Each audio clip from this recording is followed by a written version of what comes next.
কই মাছ নিয়ে এলো বাজার থেকে। কই মাছ কাটাকাটি করে সবগুলো মাছ যেত, দেখতেই পারছেন লাফাচ্ছে। এই সেই কই মাছ, এই যে লাফাচ্ছিল। এখন কুটে ধুয়ে নিলাম।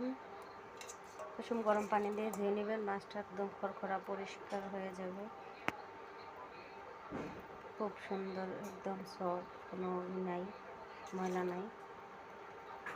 ভেজে পেঁয়াজ দিয়ে ভুনা করবো, ভুনা করবো। ওদেরকে একটু কষ্ট দিয়ে নেই, কষ্ট দিয়ে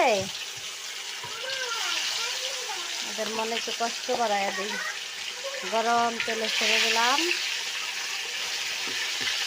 ভাজা ভাজা করতে হয়ে গেছে। এ দেখেন জিরা গুঁড়া কিসের মধ্যে, ডিব্বার মধ্যে ঢেলে রেখেছি। সুন্দর করে উপর দিয়ে ছিটিয়ে দিয়ে দিলাম। পরিমাণ মতো দেওয়া যায় আর কি, এরকম টাইপের কৌটোগুলো রাখতে পারেন। এটা টমেটো সসের একটা ডিব্বা।